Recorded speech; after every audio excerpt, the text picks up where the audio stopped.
우리는 이렇게 아침에 나와서 이 말씀을 이렇게 대합니다만은 이 말씀 속에 등장하는 아브라함의 심정을 생각해 보면 금세 참 마음이 무너집니다.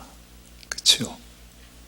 세상에 다 자기 자식 사랑하지 않는 자가 누가 있겠습니까마는 아브라함에게 이삭은 그야말로 말도 많고 탈도 많고 사연도 많고 세상에 그 오랜 세월 100세가 되기까지 그냥 주실 것 같으면서도 아니 기왕에 주실 걸 좀 미리 주면 어때요? 75세에 불렀으면 한 80세쯤 탁 주면 아브라함이 얼마나 좋아했겠습니까?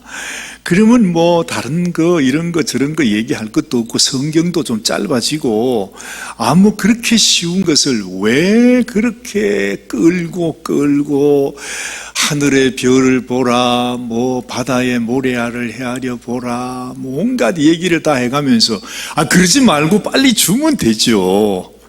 근데 하여튼 하나님이 아마도 우리가 짐작하기에 100세가 되면 주겠다. 아마 각본을 그렇게 짜시는 것 같아요. 그래서 그걸 지키시느라고 끝까지 기다리는 것입니다. 근데 참 아브라함은 또 애가 달아서 아브라함도 그렇지만 사라는 더 그냥 마음에 절망도 되고 도무지 세상에 하나님은 뜻을 정하시고 하나님은 그냥 약속을 하시고 그냥 철떡같이 분명히 하나님이 약속을 하기는 했는데 이건 그냥 하는 약속이 아니에요.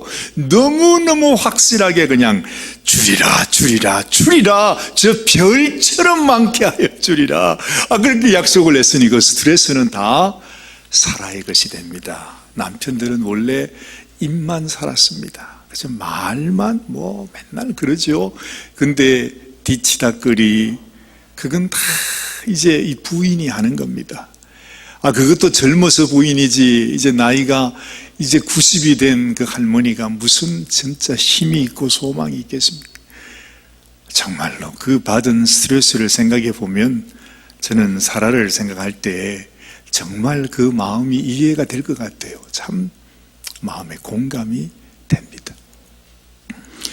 그걸 하나님이 모르시는 바가 아니실 텐데 끝까지 기다리다가 그 100세를 다 채워서 그제야 가서 아들을 준단 말이죠. 세상에 그렇게 줘놓고는 또 그죠? 애를 또 고생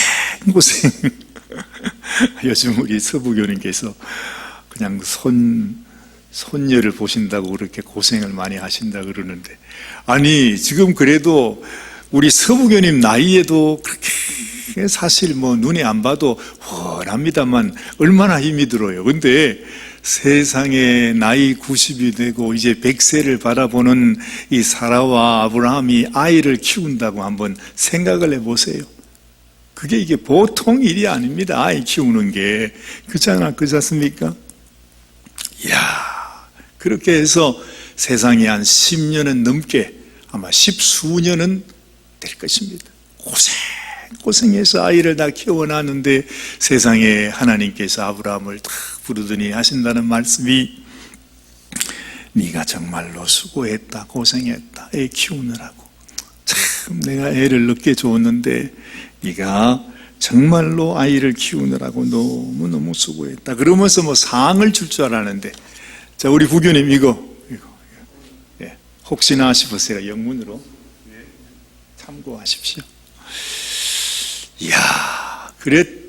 그랬는데 말이죠. 하나님께서 아브라함을 불러가지고 이제 한다는 말이 이제 아브라함 나이가 어떻게 된다고요? 아브라함 연세가 어떻게 됩니까? 이제는 100세하고도 110 서너, 다섯, 여섯 그렇게 될지 모릅니다. 아브라함도 많이 늙었습니다.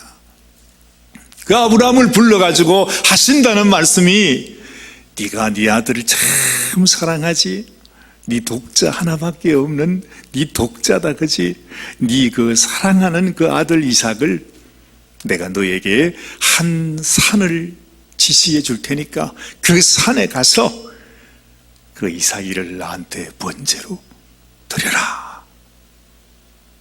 이게 무슨 말입니까? 막걸리입니까? 이게 무슨 말입니까? 지금 아마 모르기는 해도 아브라함은 그래 생각했을 겁니다. 내가 지금 나이가 들어서 요즘 참 귀가 안 좋더니 환청이 들리는구나. 아마 이렇게 생각했을지 몰라요. 아마도 이 마귀란 놈이 나한테 실망을 주기 위해, 시험하기 위해서 나한테 이런 음성을 들려주는구나, 그렇게 생각해도 조금도 지나치지 않습니다. 세상에 그 아브라함에게 하나님이 하신다는 말이 네가 그 아이를 데리고 와가지고서 내가 지시한 그 산에서 번제로 드리라는 겁니다. 번제로 드린다는 게 뭡니까? 아이를 그냥 죽여서 닭을 떠서 그냥 그 껍질을 다 벗겨서 갈기갈기 다 찢어서 다 그렇게 해가지고 하나님 앞에 불태워 드리라는 것입니다. 이건 말이 안 되는 얘기죠. 하나님이요, 이 세상에서 가장 악하게 보는 행위가 뭐냐 하면 사람들이 자기의 자식을 우상에게 불태워 드리는 것, 그걸 하나님이 가장 미워하셨습니다. 절대로 그런 일을 하는 자는 내가 살려두지 않겠다고 하신 분이 하나님이십니다. 그런데 하나님께서 자기의 보시라고 말하는 아브라함에게 네 독자, 사랑하는 네 아들 이삭을 세상에 번제로 드리라는 거죠. 여러분, 이건 우리가 너무나 잘 아는 이야기지만은 혹시라도 제 마음속에 좀 이렇게 안타까움이 있는 것은, 오늘 다 아는 얘기, 다 아는 본문이니까 그래서 여러분들이 그냥 지나가시게 될까봐 노파심에 제 마음에 그런 두려움이 있습니다. 여러분, 이 말씀을 우리가 그냥 지나가서는 안 됩니다. 분명히 하나님께서 말도 되지 않는, 정말 우리도 이해할 수 없고 아브라함도 이해할 수 없는 이 말씀을 주신 데는 뭔가 이유가 있을 거라는 말이죠. 이 말을, 이 명령을 하지 않으면 안 되는 그야말로 소중한 이유가 있을 거라는 말입니다. 그 이유가 무엇이었을까? 한번 오늘의 시간이 허락되는 동안 여러분 마음속에 왜 그랬을까? 하나님이 왜 그랬을까? 도대체 하나님의 진심이 뭐였을까? 하나님의 의도는 뭐였을까? 그걸 한번 깊이 고민해 보시기를 바랍니다. 자, 그걸 고민하고 그 문제를 해결하기 위해서 우리가 이제 사전 작업, 마음에 좀 생각을 좀 이렇게 모아보는 것이, 지금 여기 문제가 있습니다. 우리 간단하게 한 5분, 10분 내에 다 하도록 하십시다. 자, 1번 문제 우리 다 같이 한번 읽어보십니다. 하나님은 왜 아브라함을 시험해 보시기를 원하셨다고 생각하십니까? 이 하나님의 시험이 우리에게 어떻게 나타난다고 생각하십니까? 우리는 그런 얘기를 잘 압니다. 우리가 이런 얘기하면은 어떤 사람은 아주 또 입에 침을 그냥 뱉으며 하시는 말씀이, 하나님은 절대 우리를 시험하시는 분이 아니다, 그런 얘기 하잖아요. 근데 그건 너무너무 기초고 하나님이 아브라함을 어떻게 시험하기 위해서 그런 얘기가 아닙니다. 지금 뭔가 하나님께서 아브라함에게 뭔가 하나님이 주시는 그 하나님의 메시지가 있잖아요. 왜 그랬을까? 왜 아브라함을 시험한다고 하셨을까? 괜히 이렇게 떠봐가지고 아브라함을 그냥 징계하기 위해서 그러는 것입니까? 여러분은 어떻게 생각하십니까? 저는 오늘 아침에도 고민하다가 그냥 나왔는데, 여러분 마음속에 하나님은 왜 이 당시에 아브라함을 이런 방법으로 시험을 하시려고 했을까?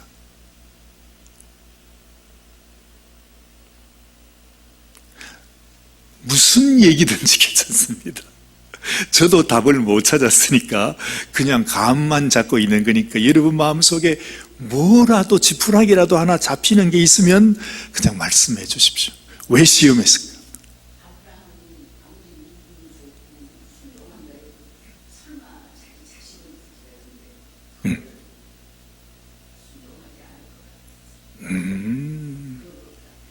네네. 너무너무 말씀 잘하셨어요. 맞아요. 우리가 그렇게 하나님의 생각을 더듬어 봐야 되는 겁니다. 그냥 하나님 말씀, 오늘 주셨으니까 이것도 암송해야 되겠구나 하고 그냥 달달 외우려고 생각하지 말고, 하나님이 왜 그러셨을까? 그러면 아브라함이 이건 아마 못할 거다, 하나님이 그런 생각도 했을 것 같은 생각이 드십니까?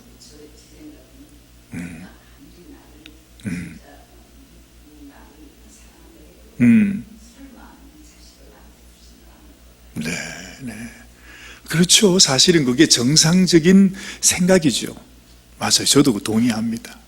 자, 또요. 또 왜 하나님이 아브라함에게 이런 정말로 이 힘든, 이게 시험이라고 해야 될지 뭐라 해야 될지 모르겠습니다만은 이런 어려운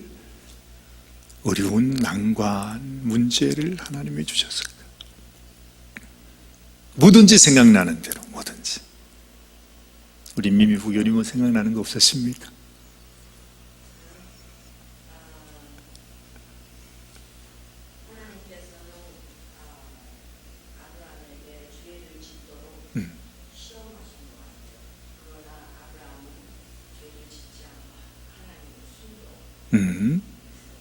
네.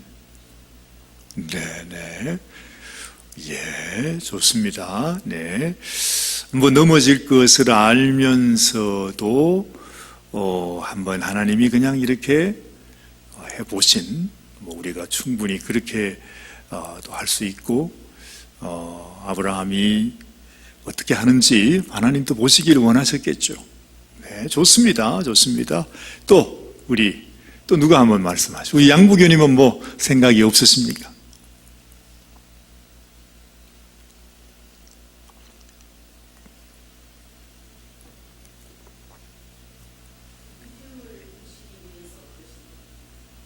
믿음을 보시기 위해서. 그렇겠죠. 사실은 우리가 뭐 다 같은 이야기입니다만은, 하나님은 아브라함의, 그렇죠, 그 마음에 그 믿음이 어떠한지 하나님께서 한번 확인해 보기를 원하셨겠다. 뭐 저도 그런 생각입니다. 사실은 저도 그런 생각입니다. 자, 그렇다면 여러분, 하나님이 아브라함에게 그런 시험을 주셨으면 우리에게도 그런 시험을 줄 수 있지 않습니까? 혹시나 여러분들에게 지금 하나님께서 이 아브라함에게 주는 시험처럼 내게 주고 있다고 여겨지는 혹시 그런 문제들, 그런 어려움들, 혹 뭐 그런 것들은 없으십니까? 왜 나에게 도무지 내가 해결할 수 없는 이런 문제를 나에게 주시는 겁니까? 뭐 그런 거 없으세요?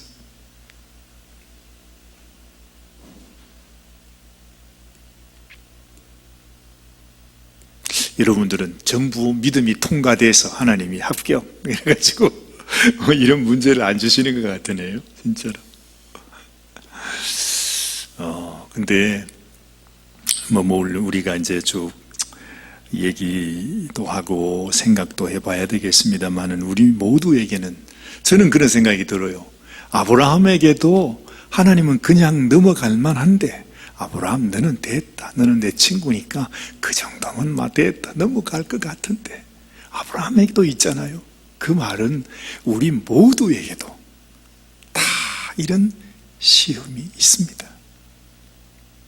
근데 문제는 하나님이 우리를 시험에 걸려 넘어지게 하려는 것이 목적은 아니고, 이 시험을 통해서 우리의 믿음이 하나님 앞에 정말 하나님이 원하시는 그 뭔가, 우리는 잘 몰라요 지금. 근데 그 뭔가를 이렇게 이루기 위해서, 그걸 넘어가기 위해서 하나님이 우리를 그냥 이렇게 세워주시는 어떤 그런 마음이시겠구나.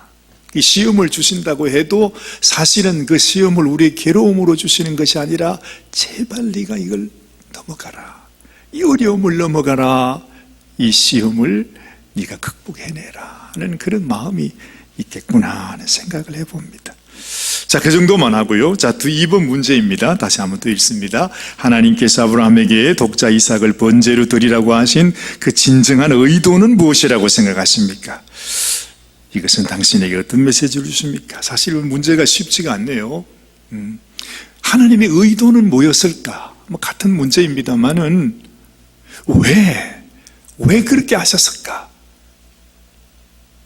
왜 그렇게 하셨을까? 이것이 사실 오늘 여러분 주신 하나님 말씀의 주제입니다. 왜? 무엇 때문에?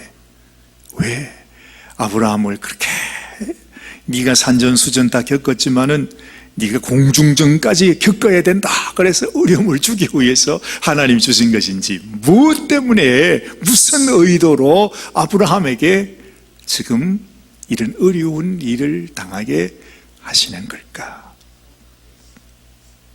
그렇겠죠. 맞아요. 사실 답은 하나밖에 없습니다. 여러분이 생각하고 있는 그 답입니다. 근데 우리가 한 번 더 생각을 해보는 겁니다. 자, 3번 문제 같이 읽습니다. 하나님께서 아브라함의 순종을 통해 우리들에게 알려주시고자 하셨던 것은 무엇입니까? 자신의 아들을 죽이는 아브라함을 통해 깨닫게 되는 것은 무엇입니까? 아브라함의 순종을 통해 우리에게 주시고자 했던 메시지.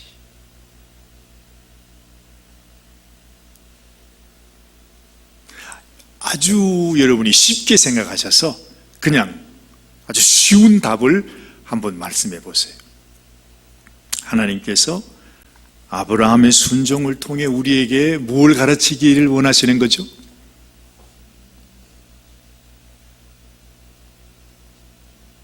어렵게 생각하지 말고 우리가 초등학교 1학년 그런 심정으로, 그 우리가 뭘 하라고요? 네, 그렇죠. 네네.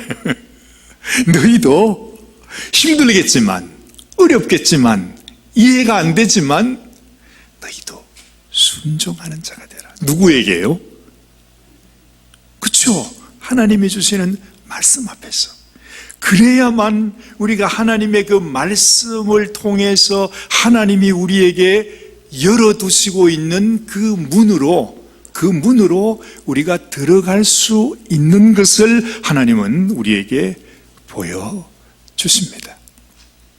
그래서 설사 그것이 아브라함의 아들을 죽이는 너무 힘들고 불가능한 일이라 할지라도 하나님의 말씀 앞에서는 우리가 순종하는 것이 답이다. 그 이후에, 순종 이후에 하나님이 갖고 계신 놀라운 계획, 우리는 몰라요. 그 뒤에 뭐가 있는지. 우리 여러분 지금 100세가 넘으신 한국의 교수님이 한 분 계시죠. 혹시 여러분 누구신지 아십니까? 어휴, 잘하시네. 이야, 우리 교회 수준이 이 정도예요. 한국에 왜 오랫동안 지금 연세대학교 석좌 교수로 계시는 김형석 교수님이 103세이신데요. 그분이 그러더군요. 어떤 분이 인터뷰를 하면서 교수님은 죽음을 어떻게 생각하십니까? 죽음에 대해서 어떻게 생각하는 철학자이시니까 뭔가 얘기를 좀 할 줄 알고 얘기를 해달라고 부탁을 했습니다. 근데 그 김영석 교수님께서 하신다는 말씀이, 저는 죽음에 대해서 생각하지 않습니다. 저는 사는 것만 생각합니다. 아, 그래요? 왜 그러냐 그랬더니, 죽음 이후에 있을 일은 나는 전혀 알지도 못하고 보지도 못하고 거기에 대한 지식은 없대. 그것은 나의 것이 아니래. 죽음 이후에는 하나님이 알아서 하시는 것이기 때문에 거기에 대해서는 자기는 아무 걱정하지 않는데, 그냥 하나님이 이 땅에서 나를 살려두시는 동안 이 세상에 살아가는 삶을 나는 더 하나님이 원하시는 삶을 열심히 살다가 어느 날 하나님이 나를 오라 하시면 나는 기쁨으로 그냥 하나님께 나가기 원합니다. 그렇게 말씀하시는 것을 제가 들었습니다. 우리는 알지 못합니다. 근데 중요한 것은 하나님의 그 놀라운 계획으로 들어가기 위해서 우리에게 오직 한 가지 꼭 필요한 것은 우리의 순종. 이것이 열쇠가 된다 하는 것. 그것을 기억하시길 바랍니다. 하나님 감사합니다. 오늘도 주시는 말씀 속에 하나님의 깊은 뜻과 또 하나님의 계획을 저희들이 깨닫고 하나님이 나에게 주시는 말씀을 언제나 의심하지 않고 순종할 수 있는 믿음을 주시옵소서. 하나님 은혜 감사드립니다. 오늘도 하나님께 예배하는 모든 믿음의 우리 가족들을 하나님이 축복하여 주시기를 간절히 소원하고 우리 주님 예수님의 귀하신 이름 받들어 간절히 기도드리옵나이다. 아멘, 아멘.